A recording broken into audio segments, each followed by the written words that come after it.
All right. This last news story comes to us from PC Gamer, written by Lincoln Carpenter. Palworld developer reports Nintendo suing over 3 Pokemon patents for only $66,000 in damages. But a video game IP lawyer says fighting the lawsuit could mean burning millions of dollars. Today, Palworld developer Pocket Pair published a report detailing the terms of the intellectual property lawsuit Nintendo filed against the studio in September. When Nintendo announced its lawsuit, it alleged the Palworld infringes multiple patent rights, but didn't specify which patents were being claimed, leaving us to speculate about whether Nintendo was bringing its legal cannons to bear over third-person Pokeball throwing. Thanks to Pocket Pair's report, we finally have confirmation about the patents forming the basis for Nintendo's infringement allegations. Nintendo's lawsuit claims that Palworld infringes on 3 Japanese patents, 7545191, 7493117, and 7528390. Did you get that? Yes, of course. I already have it written down. Don't worry about it. Good. Actually, I have it memorized. Excuse me. I'm going to be asking you to also read the documents later on here, so to get those ready. Okay. A trio granting Nintendo protections on creature catching and riding mechanics. Pocket Pair's report details the application and registration dates of the patents in question, all 3 of which were filed by and granted to Nintendo in the months following Palworld's release in January 2024. However, each filing asserted in the lawsuit is a continuation of a series of patents Nintendo had originally filed in 2021 during the development of Pokemon Legends Arceus. As IP attorney Kirk Sigmund explained in an interview with PC Gamer in September, patent continuations called divisional patents in Japanese legal practice allow a patent holder to specify additional claims as an extension of the original patent. As you go through this process and file divisionals, continuations, whatever you're drafting, you are drafting claims that are more and more tailored toward assertion, Sigmund said. You know more about what you can get and what you can't, and what you can also do is, if you know who you're going to sue, you can draft claims to target them. Nintendo had also filed divisional patents after Pocket Pair started releasing Palworld gameplay footage, suggesting that Nintendo might have begun sculpting additional patent filings well in advance of its eventual lawsuit. Isn't that wild? So even though these were all all these patents are from after the game came out, they're able to basically tie them onto a patent that existed in 2021, even though they're different patents. It's like, oh, but it's all part of this original one. And even this line here where basically Nintendo, when the first trailer for Palworld came out, Nintendo filed patents in anticipation of to basically sue Palworld. Right. That is crazy to me. That's so scummy. I was gonna say, this is the other side of Nintendo that I can't stand, is the litigation, legalese, you know what I mean? Big bully IP protector part of Nintendo. We just got done talking about how rad Nintendo is as a developer and all that stuff. But when the legal arm or the business arm of Nintendo ever gets mentioned, it's never good news. It's always something slimy that they're doing, or they're suing somebody who makes $50,000 a year for $2.3 million, so they have to pay them for the rest of their life. It's come on, man. Is this all really necessary? Palworld was never going to make that much. It wasn't going to make a fraction of what Pokemon actually makes. Just let them make their money. I get protecting your IP. If there's some, if it was me, if I put some out there as a small indie developer, or if it was a video I made or whatever it was, I would be mad if it was if ideas from it were stolen and reused other places, or just straight up ripped. But honestly, Garrett, did people actually think of Pokemon with did you really think this was a Pokemon game? Even if it had Pokemon-like creatures, you know what's Pokemon and you know what's not Pokemon, and this is not Pokemon. I mean, and even the lawsuits that they are, or the patents that they're filing for, it has to do with catching, but part of it is catching, but then the other part of it is riding mechanics. I don't remember ever riding something in a Pokemon game other than a bike, I guess. What are you talking about? You fly on Pokemon, you surf on Pokemon. Yeah, but you don't ever all the time.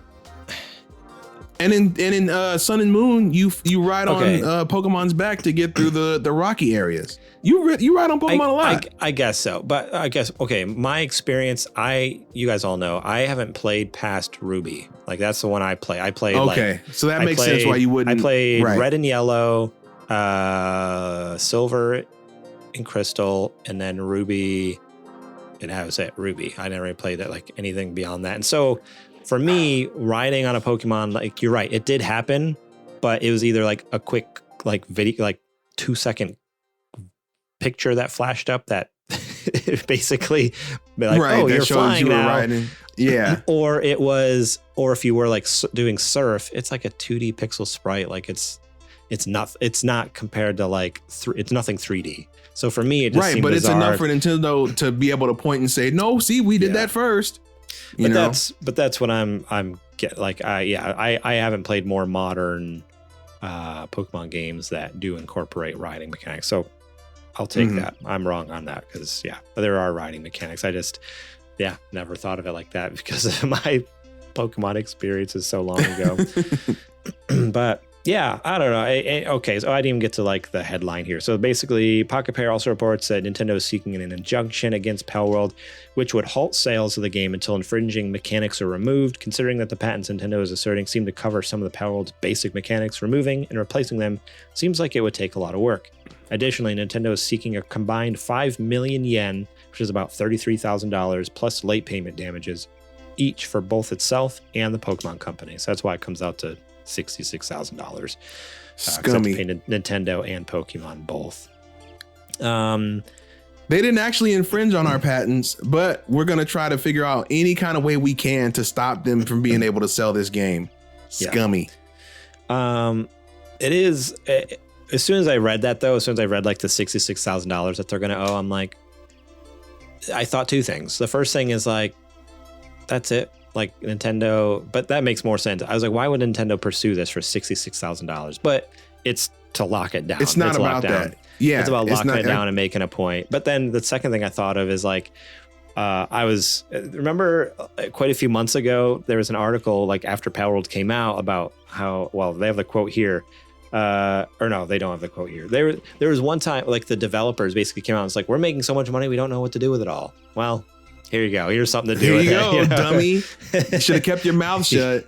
You came out and did a bunch of interviews and talked about how like hand over fist you guys are just making cash and don't know what to do with it. Wow. Making it rain on top of Nintendo's head, and they said, oh, okay, we'll show you. We'll fix you. And here they are trying to do it. But it's more about making a statement, and they could care less about the money. They just want that game gone and not being able to be sold at this point. So because like they said, like some of those mechanics are part of like that's like the main gist of the game. Like how do you change that enough to not infringe on the patent without completely changing the game, basically? Right. Like, do they just come out with Palworld 2.0 and just like, hey, yep, it's a brand new game with totally new mechanics, you know? Like, right. How do you do that? Well, I mean, the big thing was that it was so Pokemon adjacent, right? So like, if they have to make a new game with all new designs, people aren't going to mess with it. Not nearly as much as the first one, because that's what they see the familiarity of like, oh, that kind of looks like this Pokemon. Oh, that kind of looks like this Pokemon. But if you make a game with completely new monsters, it's not gonna fly. They didn't get sued over the Pokemon designs. Nintendo didn't care about that. No, they didn't. They wanted listen. They wanted to sue them over this, but they couldn't because it technically did not infringe. Yeah. So the game mechanics is the only way that they could get to them to make them stop selling the game.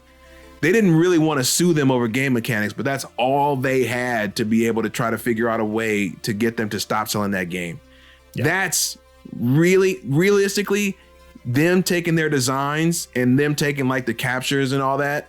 That's what's really irking Nintendo, but they know they legally can't do anything about it. So they're like, what else can we do to stop this game? And that's where the mechanic complaint came in. Yeah. Yeah. Wild. Absolutely wild. Slimy. Thank you so much for watching that clip from our podcast. Remember, if you want to watch the whole episode, the full episode, link will be in the description below. You can click on that and check it out. We got listener questions. We got more news segments. We got what you playing. We got a lot of fun things. So yeah, more than just the news. There's a lot more to the show that you should go check out. So remember, click that link in the description. Check out that full episode.